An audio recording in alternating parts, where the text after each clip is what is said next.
Today on the Stay at Home Chef, I'm showing you how to make Dubai Chocolate Fudge. Dubai chocolate is all the rage, so I thought I'd try my hand at it and have a little fun. I know how much you guys love my foolproof fudge recipe, so I turned it into a foolproof Dubai Chocolate Fudge, and I have to admit, this is outrageously delicious. To start, you'll want to line a 9x9 pan with either parchment paper or wax paper, and I know it's always a little tricky, but just do your best to fold up the sides. Doesn't have to be perfect, don't overthink it. This is just about making it easier to remove it from the pan. You're gonna need a 1/3 cup of pistachio cream, which is basically just like Nutella, but with pistachio. And suddenly it's becoming quite widely available. I was able to pick up my jar just from my local grocery store. Add this to a microwave safe bowl along with a 12-ounce bag of white chocolate chips and a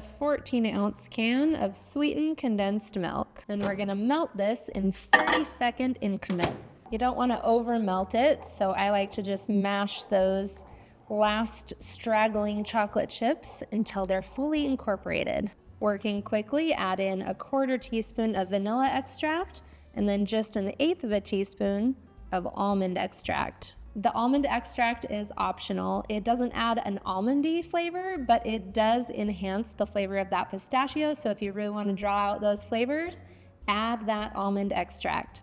Now continue mixing until everything is mixed in and smooth. Then you want to transfer this immediately. You want to work quickly here to that prepared pan. Use a rubber spatula to smush it around into those edges and corners so you have a level, even surface. That's it for our pistachio layer. Next, we'll make a quick, simple ganache for our fudge layer. You'll need a 1/4 cup of heavy cream, and I just leave it in my liquid measuring cup, and add in 8 ounces of semi-sweet chocolate chips. And just like the fudge layer, melt it in the microwave in 30-second increments. With ganache, you don't want to go too long in the microwave. Just have a little patience and stir it until it's chocolatey, velvety goodness. It took about 45 seconds in the microwave and then maybe 90 seconds to 2 minutes of stirring to get it melty and smooth. Then gently spread that over the top to cover. Then we're gonna pop this in the fridge while we prepare our topping.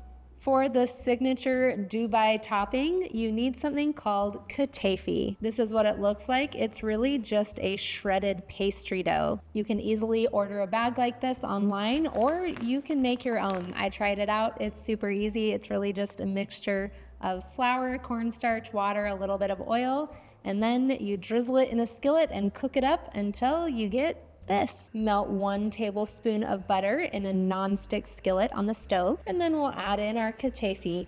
You'll need 2.5 ounces, or that's equivalent to about 1 1/4 cup. Let this toast over medium heat for about 5 minutes until golden brown. Look at that golden brown color we've got there. Transfer this all to a little mixing bowl, and we're gonna combine that with another 4 ounces or 1/3 of a cup of that pistachio cream. Now, I tested this with all sorts of different pistachio creams to kind of get a feel for what's available on the market.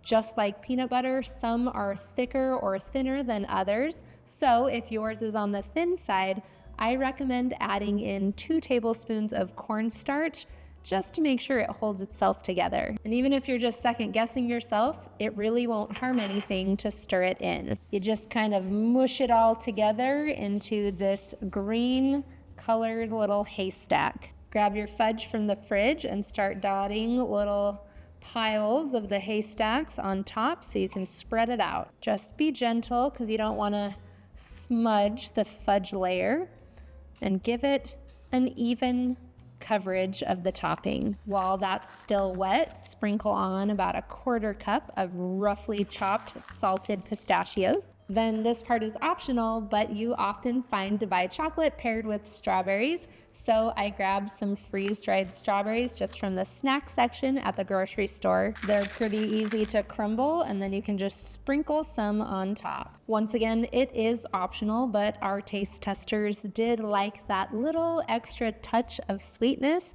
and a little pop of acidity that paired really well with the sweetness of the pistachio goodness. All that's left to do is pop the fudge back in the fridge until it is solid.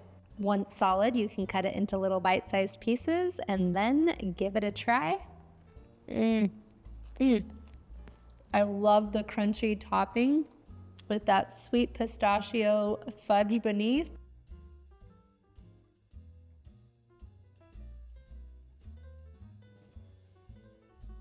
Thanks for watching. You can find the full written recipe in the video description.